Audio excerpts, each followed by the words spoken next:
Hey guys, it's Miss Carlson here again. Today I'm going to talk to you about forces and Newton's laws. It's covered in chapter 12 of our textbook. Make sure you have a notebook, sheet of paper ready to take good Cornell notes or a template that I've provided for you. We're going to go ahead and get started covering section 1 of chapter 12 that covers forces in general. So what exactly is a force? It's simply a push or pull that acts on an object. It can change an object's speed, direction, or both, or in other words, accelerate an object. That object could previously be in motion, or it could be at rest. Now we measure a force in newtons, and a newton is just equal to kilograms per meters per second squared. And to your right, in this picture, we have a standard scale that is used to weigh produce at the supermarket. And you see this downward arrow. That downward arrow is representing that downward motion of those apples, or in other words, its weight. Now you're going to find that weight is an example of a force, and it's always acting downward. And so we'll get more into that here shortly. When we combine forces, we usually use diagrams known as free body diagrams, as you see over here. All of these are representing different situations, and the way that they work is they identify each force acting on the object by a vector or an arrow. So here we have F subscript norm. That's indicating the normal force, or the support force that's generally always acting on an object, whether it be the floor, a table, a desk. And then here we have gravity that's always acting on objects here on Earth, and it is going in the opposite direction of the support force. So if those two balance, then we have no vertical force acting on an object. Now, to the right and the left of this free body diagram, we have an applied force. It could be somebody pushing something. It could be all sorts of different things. And then going in the opposite direction is, of course, friction. And friction is something we're going to get into here in a second too. There are many types of friction, and it usually opposes a force and goes in the opposite direction. So a combination of all the forces acting on an object we are going to designate or call the net force acting on the object. And when balanced forces result in a net force of 0, there's going to be no change in that object's motion. If you have unbalanced forces that result, then you're going to have some sort of acceleration. Again, whether it's just change in speed, change in direction, or that could be both. So the types of friction that I was mentioning. Well, friction in general is a force, like I said, that opposes a motion of an object that it comes into contact with. This could be solid objects. It could be a solid object through a liquid or gas, such as the air.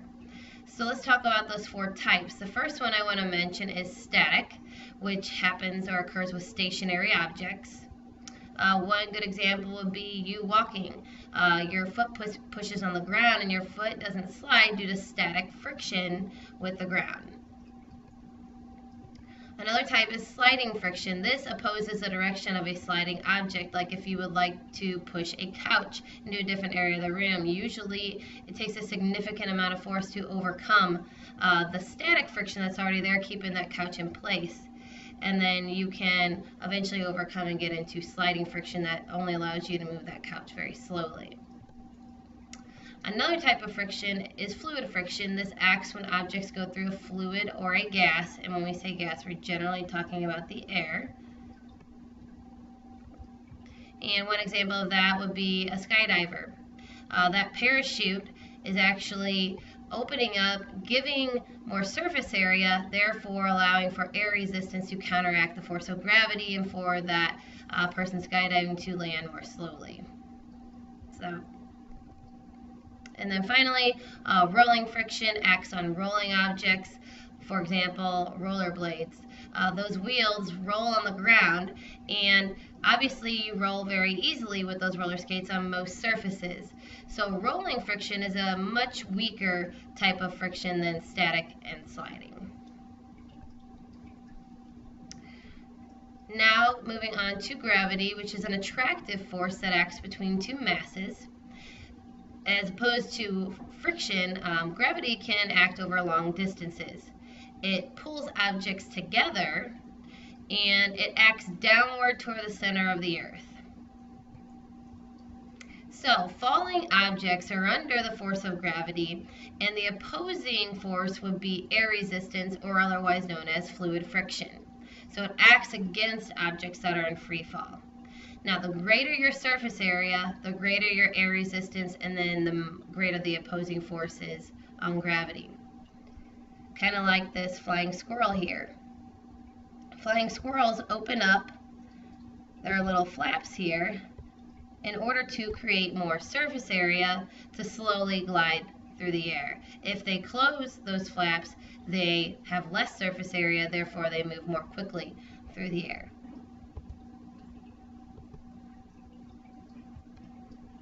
So, the longer you fall, the more you are going to accelerate.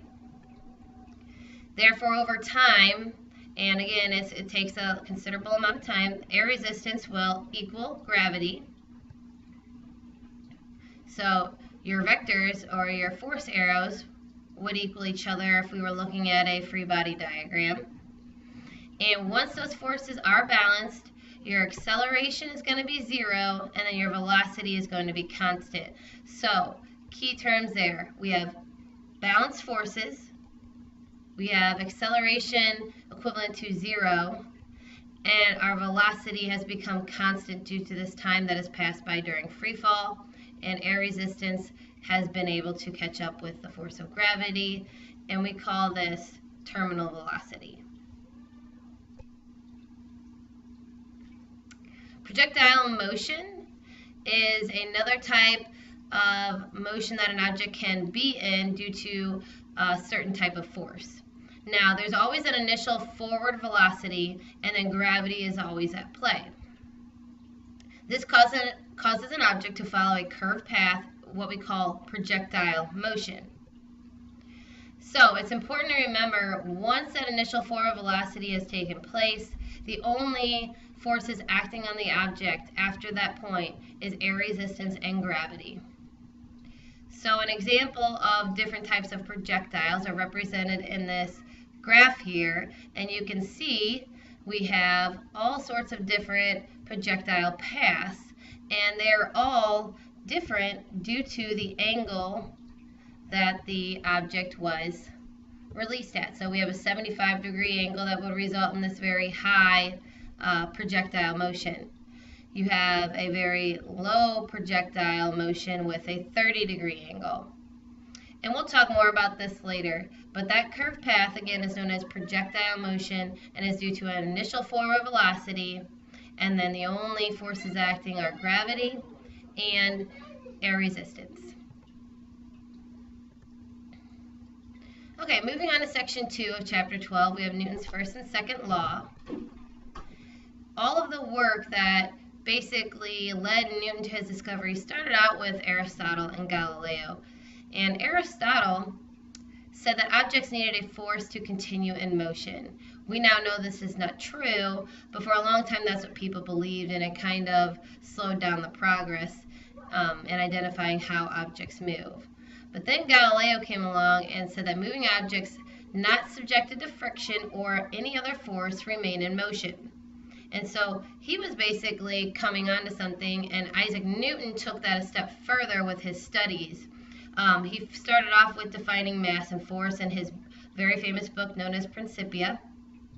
And from that, he was able to form his first law that states the state of a motion doesn't change if the net force acting on it is 0. This is also known as the law of inertia. And inertia is a tendency of an object to resist change, and you're going to find out that that is largely dependent upon the object's mass, or the amount of matter that makes it up. Okay, then Newton's second law of motion states that the acceleration of an object is equal to the net force acting on it divided by its mass. So we can represent Newton's second law with this equation. You should go ahead and add this equation to your spring equation sheet, and we're still working on that first box with motion and Newton's laws. Now, acceleration is in the direction of the net force. So even if there are two opposing forces, if one is greater than the other, that's going to end up being the direction of your net force, and that's the direction an object will travel. This also applies to forces acting in the opposite direction, and therefore an object would generally decelerate or slow down. Okay, so the last topic we're going to talk about is your weight versus your mass. And many people get these two confused and think they're the same thing, but they are not. Mass, remember, is a measure of inertia, and it's how much matter makes something up. So the more mass you have, the more inertia you have, therefore the greater tendency you have to resist change. Weight actually includes mass, okay? So weight is equal to your mass times the acceleration due to gravity, which on Earth is equal to 9.8 meters per second, or 9.8 meters per second squared.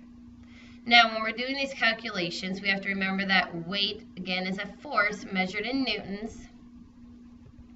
Mass is measured in kilograms, and again, acceleration due to gravity is in meters per second squared. So, when we're applying Newton's second law, we use these correct units in the equation in order to come up with the correct conclusions. And don't forget that your weight is now considered a force. It's not just the amount of pounds you are on a scale. And the other important thing to remember is that your weight can be different, but your mass will always be the same. Your weight on Earth, if you had a mass of 56 kilograms, would be approximately 560 newtons. But your weight on the moon, due to the lesser force of gravity, is only going to be 90 newtons. But no matter what, if you're on the moon or Earth, your mass will still be 56 kilograms. Okay, that wraps us up for today. Go back and replay and pause as much as you need to during the notes. Take good Cornell notes, and I will see you next time.